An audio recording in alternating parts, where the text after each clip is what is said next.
Okay, तो हम number system अभी पढ़ रहे हैं और हमने पिछले वीडियो में 25 तक के प्रश्न को डिस्कस कर लिया। आज हमारा पार्ट 6 है, उसमें हम 26 से लेकर 30 तक के प्रश्न को डिस्कस करेंगे।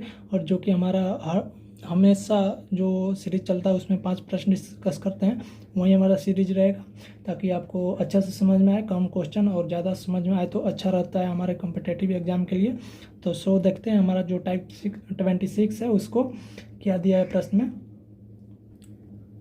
तो देखो बाबू, यहाँ पर जो हमारा प्रश्न दिया है कि 24 के 2 भाग किए जाते हैं, ठीक है, और पहले भाग का 7 गुना तथा दूसरे भाग का 5 गुना 100 मिलकर मतलब जोड़ने पर 146 हमारा हो जाता है। तो हमारा पहला भाग ज्ञात करना है, ठीक है। सिंपल क्वेश्चन है बाबू, इसको ध्यान से देखना। ऐसे क्वेश्चन बहुत सारे आते रहते हैं आप एग्जाम में। आपके जो प्रीवियस ईयर प्रश्न होता है उसको देखिएगा तो आपको पता चलेगा कि हाँ आते हैं कि नहीं। तो देख लेते हैं इसको कैसे बनेगा। हमारा 24 है टोटल 24 है, तो हमको 2 भाग करना है। तो हमको तो पता नहीं है कि कितना कितना तोड़ेंगे इसको, तो हम इससे कर सकते हैं। मान लो पहला भाग x हो गया और दूसरा का भाग 24 - x कर सकते हो आप। इस तरह से आपको बनाना होता है हर क्वेश्चन को। तो हमारा क्या दिया प्रश्न में कि पहले भाग को 7 से गुणा किया जाता है, मतलब पहला भाग ये है तो 7 से गुणा कर देते हैं और मिलकर मतलब कि जोड़ना है, और दूसरे भाग को 5 से। तो दूसरा भाग हमारा ये इतना है 24 - x, मिलकर कितना हुआ 146, ठीक है। तो हमारा 7x + 120 - 5x बराबर 146 हो गया आपका। ये घटेगा तो हमारा 2x और 120 इधर जाएगा तो कितना हो जाएगा आपका 26, ठीक। इसको कटाइएगा तो आप 13 होगा। x बराबर हमारा 13, जो कि हमारा वैल्यू पूछ रहा था। तो हमारा एक भाग 13 हो गया। अगर मान लो दूसरा का भाग भी पूछ रहा है तो इसको 13 को 24 में से घटा दोगे तो आपका आंसर आ जाएगा, जो कि हमारा 11 होगा। तो उसको पूछ नहीं रहा है, फिलहाल 13 हमारा आंसर हो गया, ठीक। बहुत ही सिंपल क्वेश्चन था। चलो देखते हैं 27। तो देखो बाबू, यहाँ जो हमारा दिया हुआ प्रश्न में बोल रहा है आपका कि 3 संख्याओं का औसत 135 है। सबसे बड़ी संख्या 180 तथा अन्य दोनों संख्याओं का अंतर जो है आपका 25 है। तो सबसे छोटी संख्या आपको ज्ञात करना है, ठीक है। देखिए कैसे बनेगा इसको। आपका मान लेते हैं हमारा संख्या तीनों x, y और z है, ठीक है। ऐसे समझाने के लिए है, लेकिन ऐसे आपको बनाना नहीं है, लास्ट में बताएंगे कैसे आपको बनाना है। तो ये हमारा संख्या हो गया। औसत क्या होता है, सभी का योग बटा में जितना संख्या होता है, जबकि औसत आपका कितना दिया है 135। तो हमारा x + y + z कितना हो जाएगा 135 × 3 हो जाएगा। तो हमारा गुणा करने पर 405 आता है, ठीक, क्योंकि 300 ये 35 दिया 105 405 हो जाएगा। तो हमारा देखो मान लेते हैं हम अगर कि z हमारा बड़ी संख्या, इसमें कोई भी मान सकते हो, y भी मान सकते हो या x भी किसी को मान सकते हो। तो हम मान लेते हैं z हमारा बड़ी संख्या है, जो कि कितना है हमारा 180 है, और तीनों का योग हमारा 405 है। तो अगर हम 405 से 180 घटा लेते हैं तो 5 और 2 225, मतलब हमारा x + y जो है, z तो हमारा निकल गया, तो x + y बराबर 225 हो गया। अब हमारा क्या दिया, 2 संख्या जो बचता है शेष, उसका अंतर दिया है। अंतर कितना दिया है हमारा x - y हमारा कितना है 25। अगर हम इसको कटाते हैं तो 2x हमारा हो जाएगा। अगर 2x हुआ तो अब ये हमारा 250 हो जाएगा, ठीक। इसको कटाओगे तो आपका 125 आएगा। अब जो शेष बचा हमारा x भी निकल गया, y कितना हो जाएगा आपका, y यहाँ से निकाल लेते हैं इसमें। अगर 225 से 125 घटाओगे तो 100, जो कि हमारा यही पूछ रहा था कि छोटी संख्या, क्योंकि देखो 125 है, एक दूसरा का 180 है और तीसरा का हमारा 100 है, ठीक। तो हमारा आ गया छोटा संख्या। लेकिन आप कैसे करोगे एग्जाम में, आपको ऐसे नहीं बनाना है। आपको सीधा जितना आपका दिया है कि हमारा मान लो जो दिया है तीनों संख्याओं का औसत जितना रहेगा 135 × 3 डायरेक्ट करना तुम, ठीक है। आपका आ जाएगा 405। अब जितना बड़ा संख्या दिया है आप डायरेक्ट, ये सब लिखने की ज़रूरत ना है, ये डायरेक्ट आप माइंड में रखना, जो कि रिवीजन आप करोगे ना तो उससे आता है ये। तो ये आपका घटेगा तो 225, जो हमारा शेष है x + y वो 225 हो गया। अब x - y हमारा कितना हो जाएगा, अब 25 दिया हुआ है तो हमारा कितना हो गया 250। तो 2x हमारा 250 हो गया। तो x बराबर हमारा 125। तो यहाँ से आप कर सकते हो डायरेक्ट। अब y हमारा 100 निकाल लोगे, तो इस तरह से जल्दी आप बना सकते हो। तो ध्यान देना, ये सब इतना करने की कोई ज़रूरत ना है, ठीक है। चलो नेक्स्ट देखते हैं हमारा 28। तो यहाँ पर देखो बाबू, जो हमारा 28 है उसमें प्रश्न दिया है कि 3 संख्या है, ठीक है। संख्याओं में पहली संख्या दूसरी की दुगनी है, ठीक है, परंतु तीसरी संख्या की आधी है। यदि तीनों संख्याओं का हमारा औसत दिया है 56, तो ये संख्याएं ज्ञात करना है। बहुत ही सिंपल क्वेश्चन है, आप थोड़ा सा ध्यान देना, बन जाएगा। तो 3 संख्याओं में पहली संख्या दूसरी संख्या की दुगनी है, तो दूसरी संख्या से कंपेयर कर रहा है, तो मान लो दूसरी संख्या हमारा x है और पहली संख्या कितना है 2x, दूसरी की दुगनी है। और बोल रहा है कि जो दूसरी संख्या है तीसरी की आधी है, मतलब कि तीसरी संख्या इससे दुगनी होगी, आधी है तो मतलब कि 4x हो जाएगा।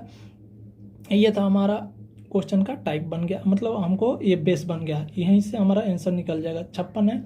अब औसत दिया है, आपको पहले ही बताएं, औसत दिया होगा तो आपको गुणा कर देना है, तो 56 है और 56 औसत है, तो 3 से गुणा कर दोगे तो आपका योग निकल जाएगा तीनों का। तो ये हमारा कितना होगा 8 और ये 15, 1 16, ठीक, 168, ठीक है। हाँ, अब देखो यहाँ पर कि आपका ये कितना हो जाएगा 2 3 और 7x अगर आ गया आपका, वैसे गुणा ना करोगे तो अच्छा रहेगा क्योंकि हमारे कटाने में इजी होगा।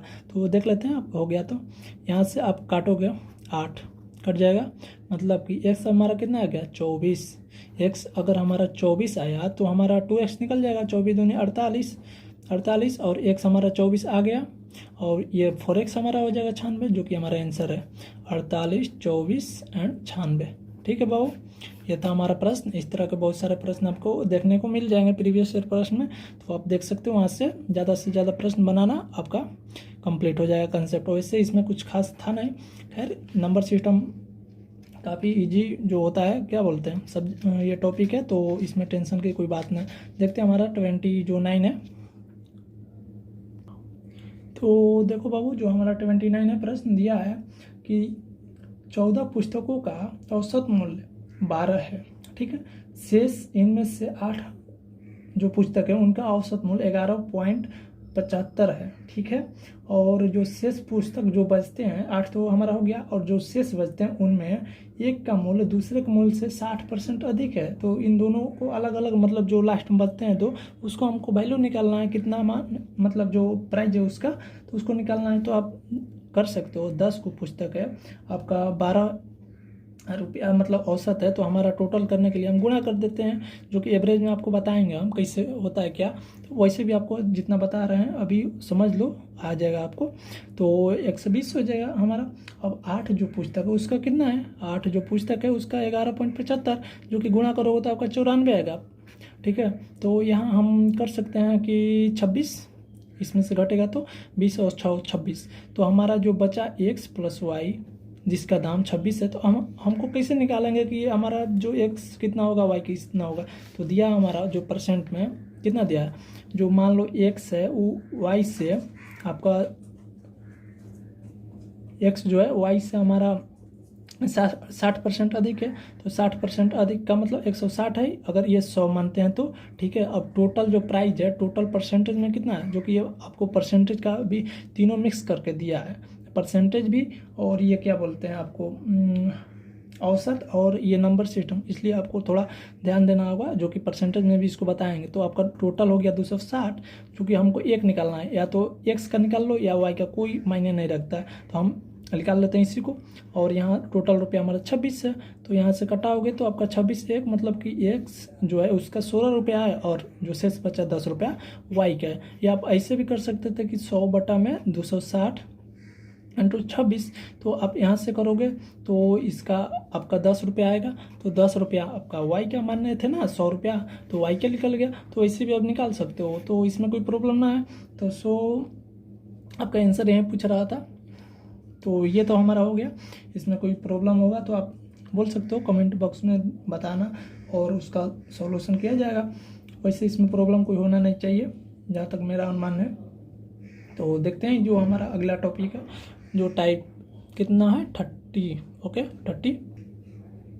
तो देखो बाबू, यहाँ पर हमारा जो प्रश्न है 30 का, उसको देख लेते हैं। उसमें दिया है कि वह छोटी से छोटी संख्या जिससे अगर 2028 से 2028 को गुणा किया जाए तो पूर्ण वर्ग संख्या बन जाएगी, मतलब एक घनमूल उसका निकल जाए प्रॉपर तरीका से, ठीक है। तो हमको ये निकालना है कि इसमें कितना हम गुणा कर दें कि एक घनमूल, घनमूल नहीं वर्गमूल। तो निकल जाए तो बहुत ही सिंपल प्रश्न है। इसको एक ही तरीका मात्र बनाने का आपका गुणनखंड, जो कि आप 20-28 है, इसका गुणनखंड करते जाइए, ठीक है, और जोड़ा लगा दीजिएगा तो आपका आ जाएगा आंसर। तो 2 से हम करेंगे 10, 14, 2 से आपका कितना हो जाएगा ये 507, एंड इसको 3 से आप करोगे 7, 5, 12, तो 3 से ये जोड़ने पर 3 से विभाज्य हो गया, तो होता पूरा संख्या 3 से विभाज्य हो गई। तो आप जो विभाज्यता का नियम है उसमें आप पढ़े होगे। तो ये हो जाएगा 16 एंड 9, बचा कितना 169, जो कि आपका 13 का वर्गमूल होता है। तो हमारा तो कट गया टोटल 13। मतलब अब देखो यहाँ पर इसका ये तो 13 आप कर सकते हो, इसका भी आप 2 कर सकते हो, बच्चा कितना है ये 3। अगर और 3 एक रहता तो हमारा निकल जाता वर्गमूल टोटल का, तो हमको 3 से गुणा करना पड़ेगा, तो जो कि हमारा आंसर 3 है, आंसर हो जाएगा, ठीक है। तो आप इस तरह से बना सकते हो। तो आज के लिए बस इतना ही, और मिलते हैं इसके अगले जो पार्ट आने वाला है, पार्ट 7। तो पार्ट 7 मिलते हैं, तब तक के लिए आप रिवीजन कर सकते हो। ओके।